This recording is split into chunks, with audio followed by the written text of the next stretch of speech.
and welcome back to the BizMafia podcast, where business gets made. Today, we have another great guest. We're sitting down with a real Don in the private equity world. Jay Coughlon is not just any entrepreneur. He's a co-founder and driving force behind Fruition Partners, a lower middle market private equity firm based here in Denver, Colorado. With over 2 decades of PE investing, Jay's been instrumental in personally completing more than 50 private equity deals. Jay's also a board member and co-chair of the campaign committee for the St. Joseph Hospital Foundation and a founder and board member of the Mile High 5 Foundation, which holds an annual mixed martial arts event in Denver. And we'll talk a little bit more about that in a minute. First, Jay, welcome to the BizMafia family. Thanks for being here. Thanks for having me. Thanks for coming on, Jay. Yeah, this is awesome. Great stuff. Super exciting. Jay, there's not a ton of what you would say tried and true PE funds and investors based in Denver, Colorado. You're one of the select few in that regard. Really interested to get your perspectives today. You've been in the business for 20 plus years now, right? So I think we want to kind of hear a recap from you of your career, your background, kind of your experiences and what led you to ultimately what you're doing today, which is co-founded Fruition and making investments, lower middle market investments.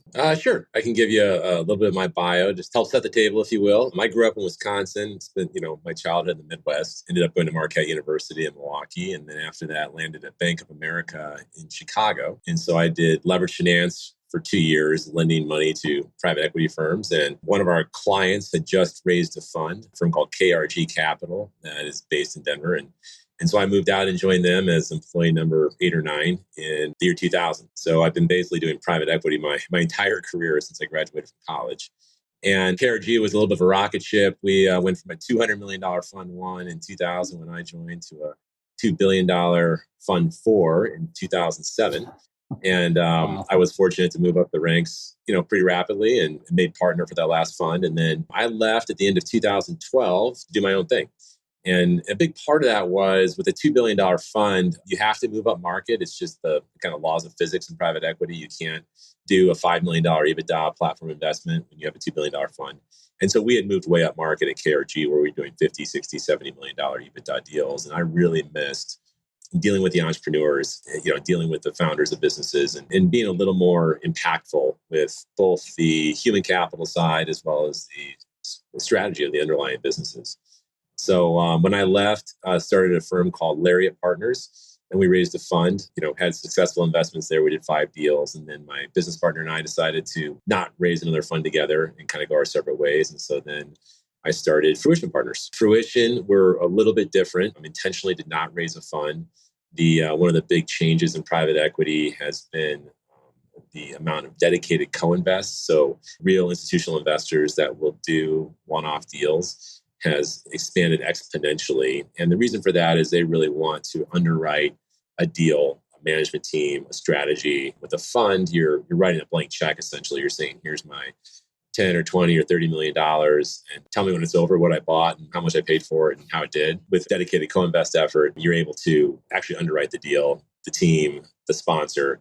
And so there's just so much money out there. We just really feel we didn't need a fund. And the pro of that is that we don't have any pressure to deploy capital.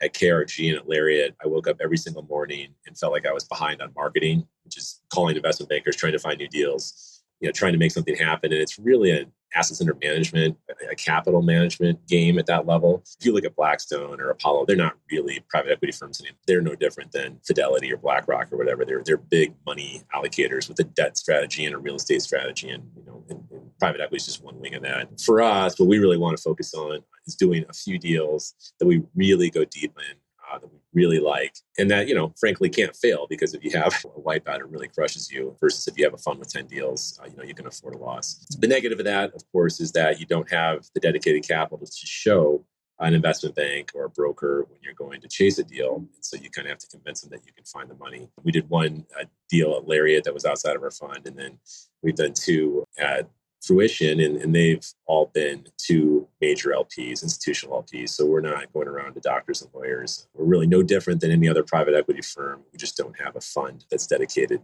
or the pressure to deploy capital that comes with it. So on a personal front, I've got 3 kids, 2 dogs. I lived in Denver since 2000. I'm super involved with St. Joseph's Hospital here.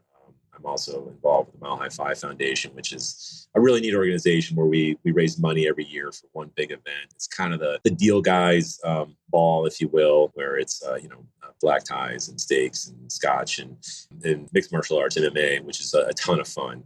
And then we give it all to one organization. This year we're getting into a group here in Denver called Food for Thought, which provides lunches for kids that are on school lunch program in DPS schools. Really neat organization. They make sure the kids have enough to eat over the weekend. A lot of kids, if you're on a lunch program, have to kind of scrounge for food between Friday and Monday. And so what they do is pack a lunch every Friday, drop them off at the schools, and you get to take them home. And it's enough for a family of 4 so that, big brother, big sister's not stealing the food. So a wonderful organization. That's our big recipient this year of our funds. That's great. And thanks for that background, Jay. I want to go back to KRG Capital. Like you said earlier, it's a rocket ship, right? It was taking off, doing extremely well. One of the things I learned about Colorado when I first moved out here was that it was more of a middle market, lack of a better word, but middle market focused. And so ultimately, I had to make a similar transition where it was, you're going from these enterprise type deals to kind of figure out the middle market.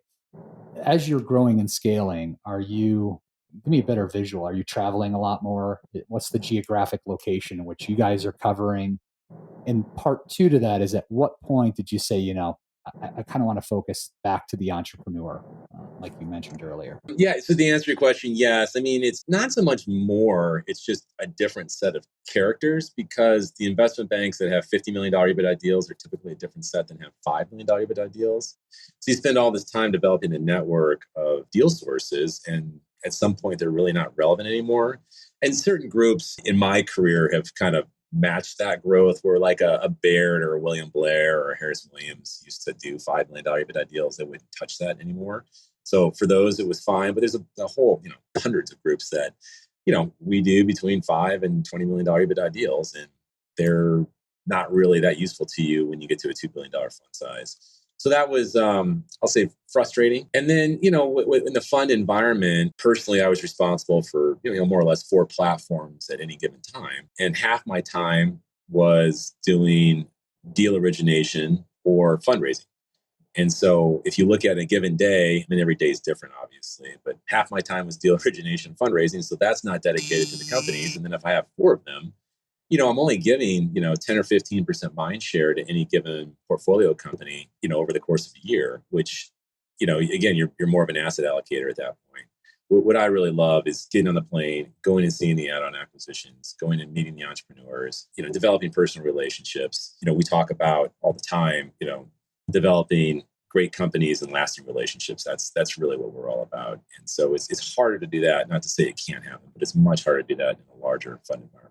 Yeah, it makes a lot of sense, Jay. So in terms of Fruition, and I think we understand now why you got into that and can understand it. What does the typical deal look like? I know it's all over the board, but I guess we're curious, is there a particular industry that you really like? What are the EBITDA ranges? What kind of multiples do you see? Kind of take us in what you look for at Fruition, how you structure deals, so on. Sure. We say $2 to $20 million of EBITDA. Typically, it's less than 10, just because above 10, deals start to get shot pretty far and wide. And at that level, you have all these middle market funds that have to deploy capital that are kind of running the prices up on things. That being said, if we have an angle on something, we can get in there a little bit larger. We are focused on consolidation opportunities. And so we love fragmented industries where we can go out and do add-on acquisitions. So if we're paying 6 times for a company on the downstroke, we can go buy the add-ons for 3 or 4 times, or sometimes even less when you include synergies. And so you're able to buy down your multiple, which creates immediate value. But then we're also very focused on not just slapping companies together to slap them together. We really want to create an additive experience for whoever the underlying customer is. And so what it should drive is better purchasing, better service, a broader network, so you can cover more states, more territories. You're giving something to the end customer of value. You're not just getting big for the sake of getting big. Yeah, that makes a lot of sense. So give us a real world example. A lot of us hear fragmented markets and all that. And if we're not in the trenches of, for example, investing, give us an example of a market or situations where you go, this was fragmented, this was the opportunity, here's how we went about adding on? Sure. And so, we had a transaction that we had a huge home run on, and we just did a recap this year. It's in the family entertainment center segment. So experiential entertainment, pretty broad category when you think about everything from the circus to playing golf. Family entertainment centers, the one that's most known, I guess, to people is Dave and Buster's, or Dave and Buster's and Main Event. It was kind of a reverse merger where the Main Event guys are now in charge. The other big one is called Bolero. It's a consolidation of bowling centers. And so you think about go-karts, you think about arcades, you think about bumper boats. That segment we got into with a 3-park deal in June of 2021. The 3 parks combined had about $3.5 million. Over the course between June of 21 and May of this year, so in less than 2 years, we did 6 acquisitions and grew it to 27 parks with about $40 million of EBITDA. And then along the way, built a real management team. So we kind of have almost a public company level management team. And our whole thing is that we want to build it, and then we want the next investor to be able to double it again. And so we're very proud of the fact that we build lasting platforms that people, want to buy. In this particular case, we did a recap with a group out of New York called KRG Capital. They're a $3 billion fund, kind of a larger middle market firm. It was unique in that we rolled 30% of the equity over from us and our investors. And then we, Fruition, continue to lead the M&A strategy going forward. A really unique situation, but the perfect outcome for us, because instead of just building it and selling it and letting it go and all that time and energy and that Rolodex you developed, all those relationships just going away, we got to kind of keep growing it. And they've been incredible partners to us, have more or less an unlimited checkbook. And so now we can go out and keep doing that. And we're doing 2 things. We're both continuing to do the add-on acquisitions, but now we're opening new centers as well. So we've got another one that's going to open here in 2 weeks. We've got another one that'll open by the end of the year. And then our goal is to open 4 more next year. And when I say open, these are old Kmart, Sears, JCPenney, where it's an empty box. It's 100 or 150,000 square feet. Nobody really wants those anymore. And we're able to go in and put in what we call a micro amusement park. So think about a spinning coaster, a full go-kart track, huge mini golf, virtual reality attraction called Dark Ride, laser tag, 120 to 150 arcade games, 16 lanes of bowling, a sports bar, all kind of in the same 4 walls. And so it's really a new category within the space. If you look at a Dave and Buster's or a Main Event, they're kind of 30 to 50,000 square feet. And so this is 150,000 square feet. So much, much bigger. And then you're really a much broader demographic. We say that we want to attract guests that are ages 2 to 82. So you can kind of get the whole family that fits in there versus a D&B, which is really focused more on young males. It's kind of a date night, or I'm going to go watch a game demographic, versus what we're attracting is really the whole spectrum. So as you've discussed the criteria a bit, when you're looking at potential partner or acquisition, you're evaluating the leadership team quite a bit. Talk us through a little bit more about the importance of those teams. How do you evaluate the potential and capability of the teams during your decision-making process? What does that look like? Sure. There's kind of 2 scenarios. There's one that the entrepreneur built it from 0 to, pick whatever number, 20 or 30 or $50 million of revenue in their garage, and they know they need help. And the other scenario is there's an entrepreneur that knows they can't really do it on their own, or they don't want to do it on their own. They want a partner to come in, and they've spent their whole career in that industry, but they recognize they're not the CEO. And so in this particular case, it was the latter. Guy we partnered with originally was a guy named Craig Westcott. He's still involved with the company. He's kind of an ambassador. He helps us a lot with add-on acquisitions. He goes to all the trade shows, but he didn't really want to run a kind of 27 park sprawling a business. And so we brought in a guy named John Dunlap, who was the CEO of the San Diego Zoo. His most recent gig was he was kind of the number 2 guy at SeaWorld. And so tremendous experience in the industry, really wanted to get out of the more corporate environment and go out and build something where he could be extremely acquisitive and move the needle. And so those are the people we're targeting. And obviously we move very, very quickly. John joined us in, basically January 1st of 2022. And we closed 2 add-on acquisitions and added 10 parks in January of 2022. So, wow. The deep end of the swimming pool, I can't even describe what he jumped in. So Jay, that raises just a question I want to jump in on. To be able to move at that speed, just being in the transaction world, that's remarkable, to balance that number of deals and move that quickly. So to me, that says you guys must have an amazing sort of transactional team, by the way, your diligence team. and all that to move that quickly on these opportunities? What does that piece look like for you? Well, you're trying not to backfill talent, but add prospective talent or talent that you're going to need in the future as quickly as you can. So with John, we kind of got him to come in again, the month we closed on these two deals that we really needed somebody. So that never happens, right? That was perfect timing. But what we're trying to do is add people really before we need them. And so in this particular company, during the summer of 2022, we hired a guy that is our VP of sales. He had spent time at Club Corp, separately, Main Event, Dave & Buster's, Fogo de Chao. So in group sales, group sales being corporate events, birthday parties, and things like that, for much, much larger organizations, but they were all multi-unit within the entertainment side. We added a COO that came out of Main Event. He was there from store 2 to 50 or whatever. So he also had seen rapid growth, rapid scale, and all the, attendant issues that come with it, which are, systems and people and pay scales and labor laws and, all the little nitty gritty liquor licenses. You cannot believe the amount of things it takes to run a family entertainment center. And oh, by the way, we're in 12 states. So you've got they're nuanced in each state, liquor license. We don't have anything in New Jersey, but in New Jersey, a liquor license costs $2 million. Mm-hmm. It's things like that you have to be able to understand. And then we added a CFO, a guy named Eric Hayes, that used to work with me at KRG, and then subsequently did 2 CFO gigs. And so he's a fantastic fit because he has both the deal experience growing up at KRG as well as the operational experience having done CFO gigs elsewhere. And so what we're trying to do is add those people that we don't necessarily need today, but that we know we will need in the future, so that you're building the platform without, again, slapping stuff together that blows up. We did a monster transaction in May of this year as a $20 million EBITDA company that was kind of in conjunction with the Courseware recapitalization, and had no hesitation at all about putting that in. I mean, obviously there's still the day-to-day growing pains, but here we sit in September, and we just had a strategic planning session the last 2 days, Monday and Tuesday, and everything is clicking along. Everything's integrated, and now we're ready for the next one. So with this kind of strategy in mind, makes a ton of sense, by the way. What are the criteria? You said you can't really miss on one of these deals. What would be the criteria when you're looking at a deal? You go, we're not into that for X reason, or we're not going to take on or get behind this particular entrepreneur for X reason. Maybe they're not going to assimilate with this back talent that you kind of bring in before the fact to get to the next level. What does that criteria look like before the deal on your end? It's interesting. It's a great question. If you take out where there's just not chemistry, because sometimes you meet people and you're just like, we're just never going to get along. It's really, do you want a partner? A lot of people say they want a partner, they want the money, and they say, I want to roll over and I want a partner. But, when you break it down, do they really want someone that's going to help them change? And change is uncomfortable. And then look, I don't know anything about our underlying businesses. What we're really good at is how to scale businesses, how to make sure you don't blow yourself up.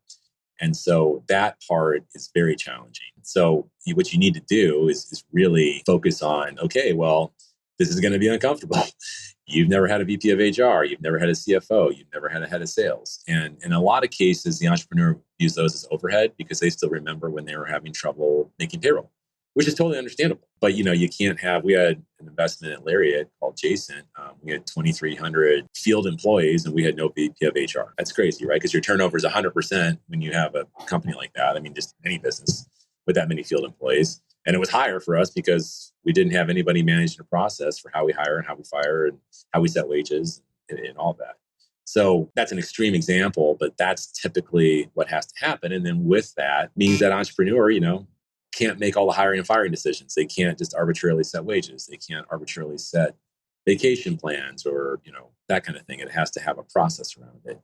And what we're not trying to do is create bureaucracy. We're trying to create scalability. And most entrepreneurs I've dealt with anyway are usually the company's best salesmen. And if they're the best salesmen, then they should be out selling. And selling is not just to customers. It's also selling to potential add-ons and strategic partners and vendors and things like that. So it's really getting entrepreneurs to elevate their game and let some of the day-to-day be taken care of by other people so that they can spend their time doing what they're best at. Are the people that we have to kind of say, well, you got a great business, but it's not going to work. What I think is really interesting about what you're getting into, and it's kind of, I think, covering this partnership component with the entrepreneurs that you invest in, is that your scalability, it's a little bit different than I think maybe an entrepreneur thinks about scale, where they're thinking about kind of revenue growth through additional subscriptions or what have you, your scalability and really this additional component that I don't know that every entrepreneur understands with the right private equity partner is, yes, you get a capital investment that can get you to the next level, but those resources that you're really talking about and your ability to process and put that infrastructure, that's a huge add. And to allow the ones that will embrace what they're the best at, I tend to find are the ones that then go on and have a monster sort of second bite at the apple exit. Is that sort of a fair assessment? No, yeah, absolutely. Again, that's what gives us that great pride. Again, as a Lariat investment, but often petroleum is a fuel distributor, so selling gas to gas stations. That business, when we got involved, had 11 million of EBITDA, and 18 months later, it had 35. And so, massive home run. We exited, but we put in all those systems. We redid all their onboard truck systems. We hired a new head of dispatch. We hired 3 new salespeople. We hired a COO.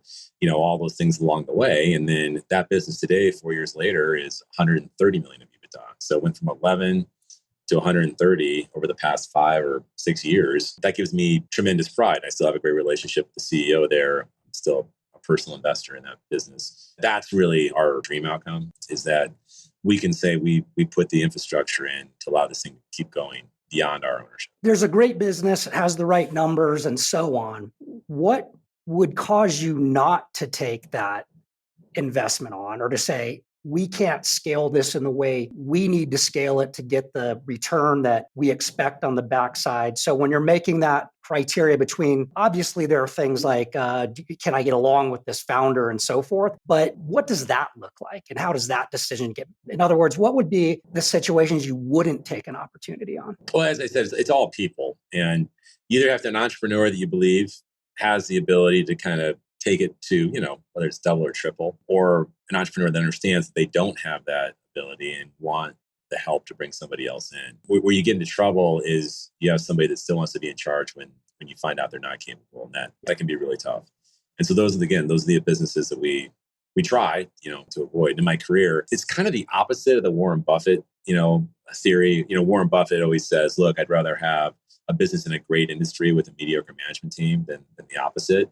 At the size we're dealing with, when you're starting with 3 or 5 or whatever, $10 million of EBITDA, the industry dynamics, they matter, but the individual matters so much more because you're such a small sliver of an organization. You're not, Burlington Northern or whatever with, 20% market share of the U.S. rail market if you're Warren Buffett, right? He's a total slave to the macro, right? We are the opposite, where the macro, it matters, but a good entrepreneur can change things so fast inside of a company that the macro environment is much, much less of a factor. That's interesting. Well, and then with the add-on acquisitions, it's kind of the same because you're buying little tiny companies on a relative basis that you can change their behavior, right? And if that entrepreneur can change their behavior, they're typically, because they're smaller, they're even more poorly or inefficiently run than the platform investment. The impact of change is even greater. Does that make sense? Yeah. And you said something earlier too that I kind of want to expand on, is as you see these entrepreneurs come in, you're able to really help them grow their businesses. What is the number one or a few reasons that they're not scaling it at the right pace? Is it the fact that they are jack of all trades? Like you said, they're doing it all. They're selling and they're conducting the operations, and they can't make a move because they're a single individual. What are you doing and what are you helping with that really expedites that growth? I mean, maybe it is the back office, but what in particular are you doing to help them realize, like, hey, we can take your business from X to Y? It typically is. It's 2 things. It's that they're in the way of their own growth, either because they won't hire the people or they won't give them the authority. They won't create that scalable infrastructure. They don't recognize what their highest and best use is. And again, I'm not an expert on anything, but like I said, most entrepreneurs that I've dealt with are the company's best salesperson. You're the best salesperson or you're the best technical person. And, we're not doing a lot in engineering and things like that. But, like a Steve Jobs, right? Like he's the guy that has the vision about the iPhone or whatever, right? Our businesses are usually a little more nuts and bolts. We're running family entertainment centers or we're selling gas to gas stations. So it's number one is that entrepreneur, going to be willing to get out of their own way. Do they recognize that they need help scaling? Not industry knowledge, but scaling. I mean, we try to bring industry knowledge as well. But, someone that grew up and spent their whole life building a business is always going to know more than we are. And we recognize that. A lot of firms try to bring in the Bain consultant or the McKinsey guy or whatever. And it's like, maybe there's a little bit of additive there, but usually it's a lot of friction that you're creating in both the relationship and inside the company. The second piece is a lot of entrepreneurs don't have the ability, and this isn't their fault, to execute an acquisition. And it's not necessarily the actual integration. It's they can't approach their competitor and say, hey, show me your numbers and maybe we'll do a deal. Because their competitors can be like, no. And I've seen that again and again and again. This is the most logical merger in the history. And there are no mergers, there's only acquisitions. But two equal-sized companies, we should put these together. And they'll never be able to get it done. One is because they don't know how to really do a deal. But two is it's just there's not that level of trust. We kind of come in and we're this independent third party. I mentioned Jason. We doubled the size of that company in the first 6 months. I met, though, with the entrepreneur of the acquisition before we closed the platform deal. The Off and Petroleum, same dynamic. We met with the largest add-on candidate, I don't know, 2 or 3 weeks after we closed the platform investment. We can get them to have those conversations, engage, share information, and show the value of a combination where an entrepreneur can. And it's not, again, not their fault. That's our job. That's the only reason I have a job, is because I can play that role. It's just really hard when you're in the same industry to get people to open up to you, understandably. So, Jay, one of the things that we noticed here, and you said you're not an expert in any one business, but your expertise sounds like the process and scaling in the way that a private equity professional goes about it. You get into different types of industries. What are the commonalities that you go, right? Industry A, totally different from industry B, but we can do that deal and make both successful. And that's evolved over time. Like early in my career, I did a lot of engineering and construction. I did a lot of oil field services. I've learned a lot of lessons. I did a lot of healthcare. And where we've kind of tried to focus more is on services and consumables. And so in the case of Off and Petroleum selling gas to gas stations, everyone thinks that's an energy company. It's really not. It's a specialty distributor. They make the same spread per gallon, whether oil's at $100 or it's at $20.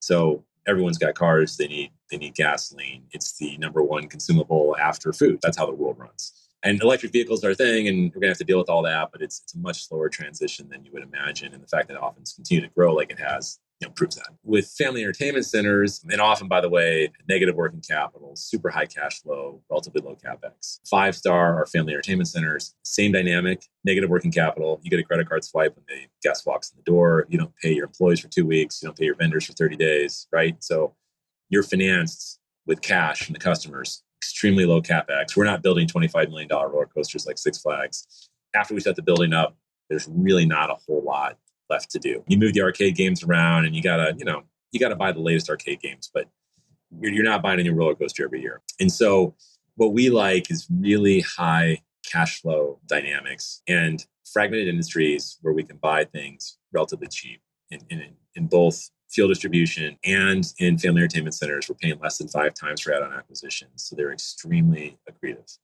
Now, your platform's not worth 12 times like a lot of healthcare companies. It's worth 8 or 9 times, but it's still accretive. They're also, heretofore just hasn't been a lot of private equity interest in either fuel distribution or family entertainment centers. So, we try to go where there's not a lot of competition. And so those businesses, for that reason, were, I won't say easy, but it's different when take your outpatient healthcare service. There are 100 private equity firms in every vertical there, and you're just banging up against each other all the time. Here, we don't have that dynamic. And so that's the kind of the commonality there. I think you're getting into something that I think is really important for most of our listeners. You just hit it on the head. Cash flow matters a lot. You're not looking to reinvent the wheel, although obviously you're taking your resources and you're trying to 3x it or 4x it or whatever it is that you do, right? But you're not starting a tech company. It's not a venture capital investment. And so talk to us a little bit about what you see in terms of cash flow and sort of expectations year on year to make things look appealing. Maybe get us into sort of a Q of E analysis, the types of things that we know is really important to private equity when you're evaluating whether to approach a deal. So yes, when we kind of come at things, the biggest thing that I focus on within a quality of earnings is actually what we call proof of cash. So how much money came in, how much money came out, and then what are the differences relative to what we think EBITDA is? And obviously CapEx is one of those things. Working capital growth is one of those things. But you should be able to bridge all those things to make sure that you're actually making as much money as you say you are. And if working capital is moving, then why is it moving? If it's because you're growing like a rocket ship and you have more AR, well, that's okay. If it's because your AR days are getting bigger, even though your growth is modest, then then that's a problem. That's number one for me from a financial metrics perspective. We also spend a lot of time looking at margins and where margins are and where they can go. As I mentioned to you, we're typically adding overhead the first year or two as we bring in that VP of HR, that CIO, or that CFO. And so you have to be able to justify that with some sort of an offset. Either you're going to grow your top line a lot faster, or there's opportunities to squeeze margins. At 5-star family entertainment centers, we're able to raise prices. Obviously, you're in an inflationary environment, so your wages are going up. But fortunately, we've been able to take more price. And price isn't always like, how much it is to ride a go-kart. A lot of it's, buy one, get ones, how you bundle products. If you buy this pass, you get, a free hot dog, things like that, where you're trying to upsell what we call your per capita spend. So we don't necessarily care how many times you ride the go-karts. We care how much you spent while you were at our facility. And so if we can take that from $20 to $30, extreme example, that all flows straight through because you don't need more go-kart attendants to do that. Off Petroleum, same dynamic where they were big enough that they weren't pushing back enough with some of their vendors and were able to really enhance their pricing with a lot of their vendors. And then also they were able to raise their street pricing. They sell now 25% of all the fuel in Colorado goes through them. So they set the market. I mean, they're a market maker, so make the market. And you're not trying to be, anti-competitive or monopolistic or whatever. They literally set their price at 4:00 every day, and everyone else set theirs at 4:30. And so that's how it works. That's great. Adjacent, I mentioned them as well. They're a clip strip merchandiser. They're in 15,000 grocery stores. Every Safeway, every Kroger, every Whole Foods. Use your purchasing power and your pricing power, not to be egregious, but just, if you put it up in the edges and you get 5% of the purchasing and 5% on the price to your customers, that's 10% growth without doing anything. So those kinds of dynamics we really look at. And again, what we found with a lot of entrepreneurs, and this is a good thing, they're just not aggressive enough. They don't understand their position in the market. So this really tells a good story about the levers you're pulling as an organization to help them increase revenue. We talked about add-ons. We talked about kind of squeezing margins, increasing the tickets, the buy one, get ones. You're thinking a little more dynamically than maybe a founder would who's stuck in the business. Mm-hmm. What other levers are you pulling? Is it, like family entertainment, for example? Is it a little more of the budget going towards the marketing spend? Because you've got these great systems in place for when the guests are there, but how are you getting them in the doors? Sure. Well, I guess backing up a little bit, and this maybe answers your question a little more directly, Pat. We are huge proponents of strategic planning. And so there's a couple different books out there that people have read. We use one that's called Scaling Up. And what it is how do you create a one-page plan that goes from a very macro level to a micro level? And so the top of ours has a SWOT analysis, so strengths, weaknesses, opportunities, threats, your mission statement, your vision and values. And then eventually you boil down to, here's our 5-year goal. And we have what we call a DHAG, and then here's our 1-year goal. And it's to make budget and things like that. But a lot of times it's, we need to onboard a CIO and migrate all of our systems to one accounting system or to one POS system or to one, you pick it, right? We need to establish a real HR structure. We need to, bring in a CFO and have, appropriate accounting. We need to consolidate our benefit plans. We have 6 now, we need to have 2. And what you do then is you break that down into quarterly objectives. And the quarterlies have names and dates next to them. Okay, Sally Sue is going to be in charge of HR. She's going to get us from 6 benefit plans to 2. And what that does at the macro level, when you do the first one with the SWOT, and you update this every year, but the first one always takes time. It gets everybody on the same page. Everyone gets a voice. Everyone has their fingerprints on it. And it creates incredible alignment. And then more, as importantly, accountability. And then when you start getting down to the quarterly objectives, now you've got to come back next quarter and like, hey, why didn't you get that done? Or you crushed it. That's great. Or maybe, something happened in the industry that, it's not our fault. We need to change. That process, very, very few entrepreneurs do. It's usually just that 2-day meeting is usually a transformative event for the company. And I'd love to say that we're the smartest guys in the world. There's a million business books and this stuff out there. Well, I think it's just so fascinating to hear your perspective about how you're underselling your skills, but you're taking some basic skills that when you're running a company, an entrepreneur, you build these things from scratch, right? You're going in a million directions, and then you take this step back and have this accountability and structure that really not only brings everybody together, but it just magnifies the efficiency of the business, it sounds like. And that's right. I mean, it magnifies the opportunities and the threats, and the opportunities being, what can I do different to make the business better? And ultimately that should result in growing EBITDA. Culture is a huge part though of growing EBITDA. If your people are constantly leaving, you can't grow EBITDA, right? And so those soft things are still important, but ultimately the way we measure, unfortunately, our scoreboard is EBITDA. And then on the threat side, you do have to be wary of, hey, this competitor is coming into the market, or this new product's out there, or this service is going to be disruptive. And how do we get in front of that? Because maybe we need to allocate capital. Maybe we need to do an acquisition. Maybe we need to hire an expert. And again, all those things might involve taking a step back, but that's okay as long as it's a very conscious and thought out step back. It's an investment. It's not a willy-nilly defensive measure. That planning process is where we identify all those pricing opportunities, all those margin opportunities. And again, I say we, it's not Fruition. The team in the room, I mean, we're there observing and kind of facilitating, but I don't know anything about selling fuel or running a go-kart. That's not how I grew up. What I did grow up is, being able to ask lots of questions that hopefully uncover those issues. Understanding that these businesses are very unique. And, I like the fact that you're having kind of that whiteboard session with them and working through these things. Out of that meeting, I'm sure additional KPIs are being created. What are some of the key KPIs that you focus on? Again, you can pick one of the businesses, or if there's kind of 4 that are universal. Would love to get your perspective there. Well, and again, I keep picking up 5 stars because they were just here this week. So it's top of mind. Employee satisfaction. So, everyone's seen Google reviews, 5 stars. We do internal surveys on employees. And ultimately I think it was Marriott or somebody that coined this. If your employees are happy, your guests are going to be happy. It all trickles down from that. And if your guests are happy, then they're going to spend more money. And if they spend more money, you're going to have more EBITDA. And so, our KPI, one of our I guess we have 4, is guests employee satisfaction. And then, right behind that is guest satisfaction. And then right behind that is, what is our per cap spend?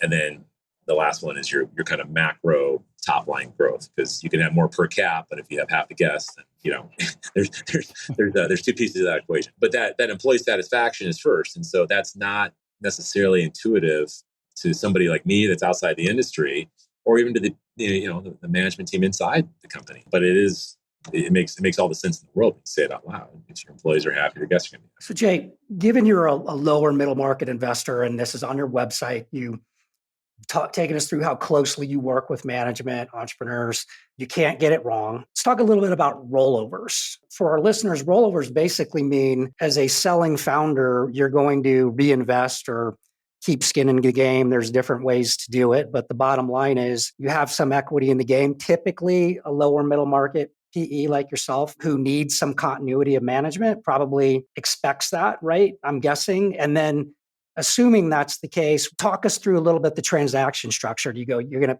to put back in 10%, 20%, and for kind of creating that alignment, and then the incentive, not only for what you're trying to achieve, but the second bite at the apple, where, I've seen some founders who have made dramatically more money the second time around when it worked out with a private equity investor. That's a great point. 100% true. So we call those bites at the apple, and how many bites at the apple. And so when you exit your company, you sell a majority, the second bite of the apple is the value of that rollover. One thing that's changed in the last 20 years, everyone used to have C Corps. Now, almost every company we deal with is either an S Corp or an LLC. And LLCs in particular are magical entities.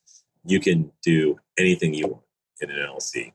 And so the punchline for a seller, an entrepreneur, is that the rollover is almost always structured as tax deferred. So you're not paying tax on that portion of the consideration. The second piece that a lot of people have a hard time getting their head around, and it's even difficult to explain. I'll explain it, and I'm sure it'll get lost in the translation. Pat, I'm sure as a corporate attorney, you understand it. But the leverage that we put on a company benefits everybody. People structure deals in different ways with preference stock and cram downs and all this other. Our typical deal is, okay, we're going to pay you $100. That could be $100 million or $100. We're going to pay you $100. We're going to borrow half that, so $50. Just like you do with your house. You pay $100 for a house, you borrow $80 typically, right? We're going to borrow $50. So the equity is now worth $50. That makes sense, okay? The debt's worth $50, the equity's worth $50. So if I sell half my company and I give Fruition, give you, the entrepreneur, the seller, the benefit of my leverage because the 50, right, that I borrowed from the bank. Okay, I can sell half my company and have 25 invested in the rollover, right? Well, 25 in the rollover is half the company, right? So the way the deal works on the sources and uses perspective is I sold the company for 100, right? I got 25 in equity back. So that's not cash. That's shares in the new company, right? But I now own half the company, right? Because I have 25 of the 50 of equity.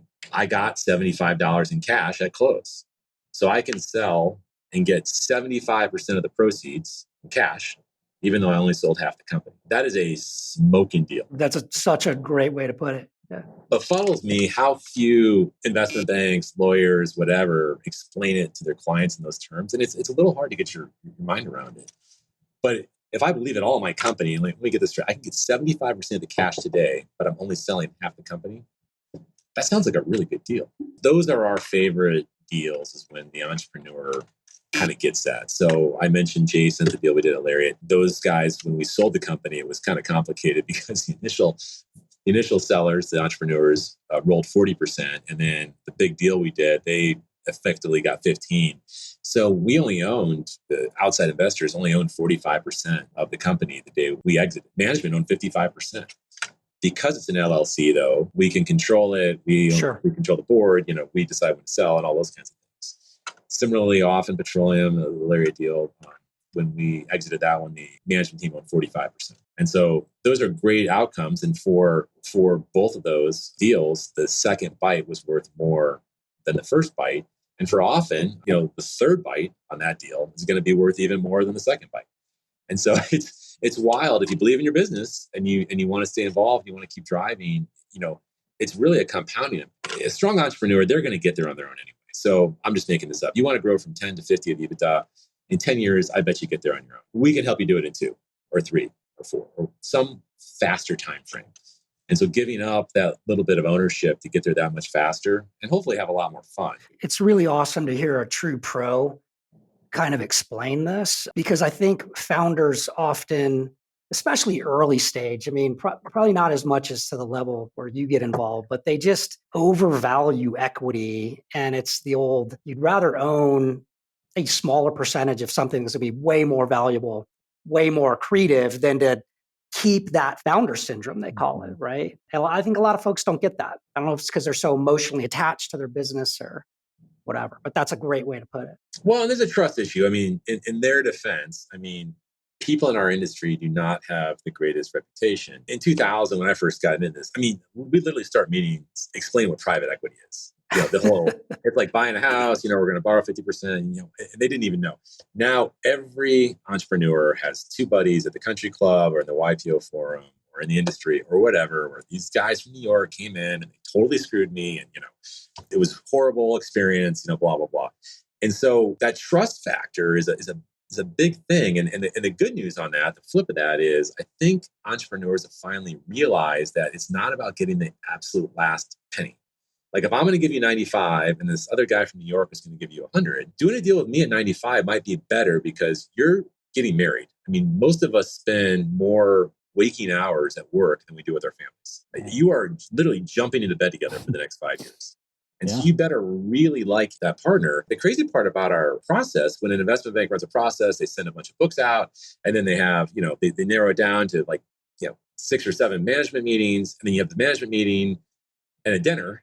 And then you're deciding, okay, I'm going to sign an LOI and go exclusive with this guy based on a management meeting and a dinner. Whereas I don't know how many dates you guys went on with your wife before you got married, but there's probably more than one, right? Yeah. It's so true, Jay. Jay, I've represented, recently, my most recent private equity deal where I was on the company side, it was a good company in a nice industry, but they had a lot of improvements they needed to make. They signed up with the wrong investment banker who wasn't that helpful, just had no concept of these types of things. And we're so focused on the top line price. It was like, that's just one component, right? In my view, and I'm curious yours, in most private equity deals, there's sort of a minimum of 2, maybe 3 components. That's the price, the cash you're going to get at close, the rollover, who's going to be the right partner to really maximize that, who's going to be the right partner to make your life sane. in running the company after the fact. It's not one of these, in most cases, I'm going to sell and then I'm out and I'm like selling a house, for example. Is that a fair way to put it? And I think they get lost in this number and don't take into account what you were just saying is you're getting married and there's still a lot of money on the table as well as your day-to-day happiness. That's it. And, for most of these guys, look, your lifestyle's not changing. If we buy your company for $50 million and you've been pulling $10 million a year out of it for the last 5 years, I mean, you're not buying a bigger house or going on a nicer vacation. I mean, you do it because you love it and you do it because you need something to do. I mean, I know I can't retire. I kind of tried and it didn't work very well. It's about that drive. It's about growing something. It's about building something. It's about being satisfied when you go to the office every day, which you do more than you hang out with your family. And if you don't like your partner, you're stuck. You're stuck for the next 5 years. From the founder's perspective, then what should they look for in that ideal private equity partner, right? If someone's listening and says, well, I don't even know where to begin or what questions to ask or what I should be looking for, what advice would you give them to follow to find the right partner? Well, sure. And that's the pitch we give every day. I mean, our pitch and most of the other guys that are within 2 or 3 blocks of me here in Cherry Creek that are in the private equity world, we're not the guys from New York. We're not the stiff investment bankers, and like I said, we've got great partners in New York. There is a certain, you come in with your $700 shoes and, everyone's wearing the same blue sport coat. It used to be you were in the same suit. If we're going to Louisiana, we're wearing cowboy boots and jeans. I've yet to meet an entrepreneur that wears a suit to work every day, much less a sport coat. They're typically wearing an untucked shirt. I mean, that's the question: are their shirts going to be tucked or untucked? And when you go in with a blue sport coat and you're one of 7 or 8 management meetings, you're just another guy in a blue sport coat. We try to really change that narrative. And part of this is like, the objective of every first date is to get a second date, right? So how do you just be remembered for at least not being one of those faceless others? As I mentioned to you, relationships are really important to us. So we try to really do something personal that they're into. So, you go play a round of golf, you go fishing, you go skiing, whatever that entrepreneur is into, let's get to know them outside of the process. And that's important for 2 reasons. One, it allows me, like personally, selfishly, to learn more about them outside of the investment banker script, and we're reading from the management presentation and all that. Like, what do they really think? But it also allows me to get, a sense of their character, hear the stories about their wife and kids, hear the stories about what they're, like I said, into: hunting, fishing, golf, skiing, cycling. And then the same thing should happen back. It allows them to see me as a real person. We find that extra step is incredibly differentiated, and it's amazing how many people just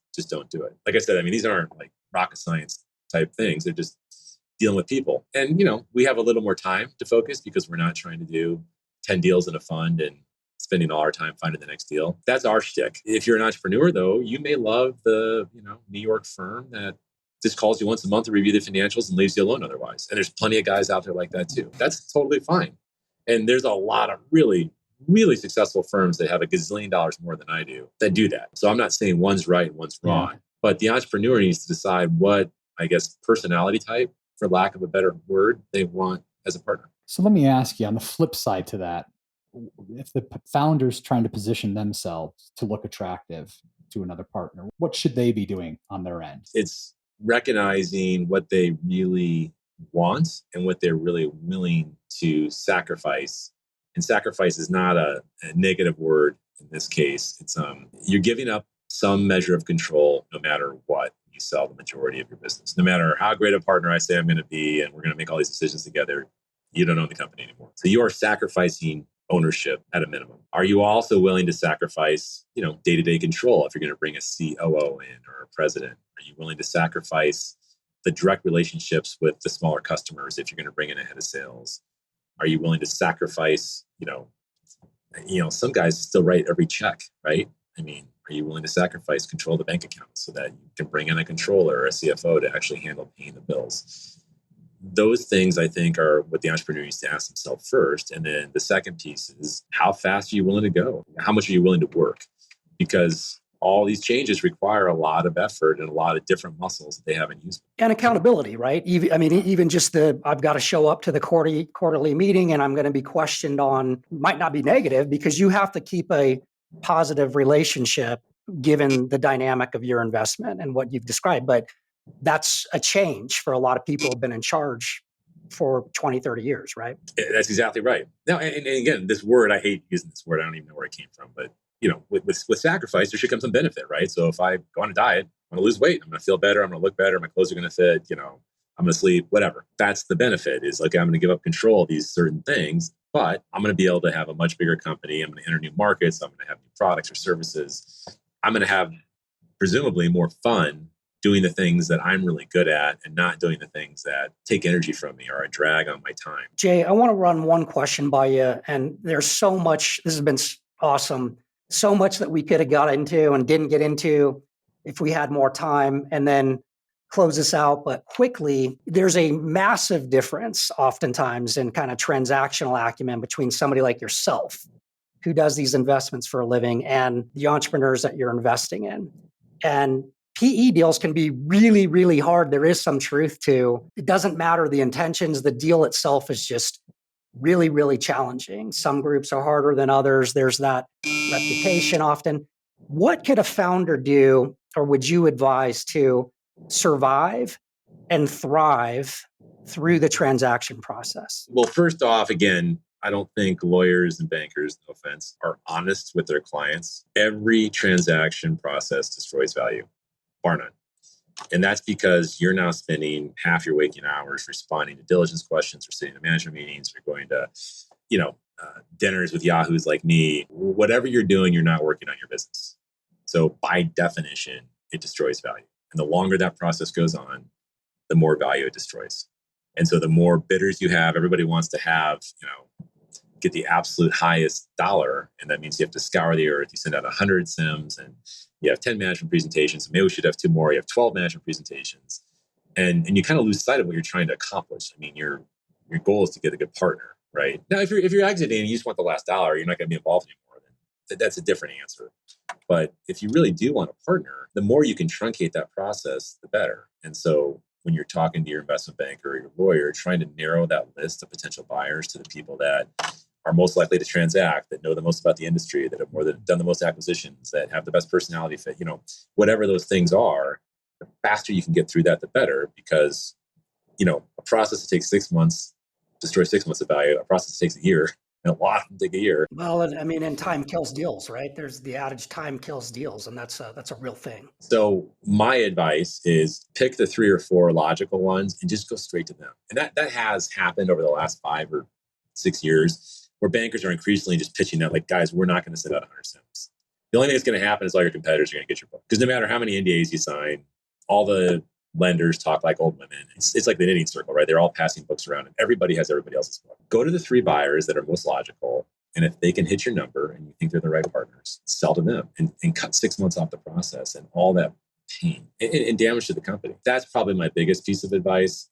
Like I said, when I first got into this, you're still explaining what private equity was, and you could still steal companies. I mean, you could pay, 4 times for a company when everybody else had paid 7, in the last 5 deals. That doesn't happen anymore. Everybody more or less knows what they're worth. I mean, they know what the comps are. I know what the comps are. The bankers know what the comps are. The lawyers know what the comps are. There's just not that much variability. And so that's where, again, it comes down to chemistry, fit, objectives. What are the things you want out of a partner? And I'd say if you want the New York firm that's just going to call you once a quarter for financial results, that's great. Just understand that going in, and then make sure each meeting is meaningful, that we're not doing any, wasted meetings. Does that make sense? Makes perfect sense. Absolutely. So, Jay, listen, man, you are a true mafioso of the PE world. It's fascinating. We know each other a little bit, not that well, but to hear your story today, you are a true pro. You listen, if I had a client that was looking for a lower middle market deal tomorrow, you would be the exact guy I would direct them to, because I think you mean what you say. And this is the way that really successful owners get really rich, is maybe taking some chips off the table, working with a guy like yourself, and then just, hitting it out of the park. So this has been amazing. Thanks a lot for your time, man. Yeah, Jay, really appreciate it. It's been great, guys. Thank you. All right. And to our BizMafia family out there, thank you so much for tuning in. Until next time, may your business ventures continue to be made in the best sense possible. That's right. All right. Take care. Thanks again, Jay.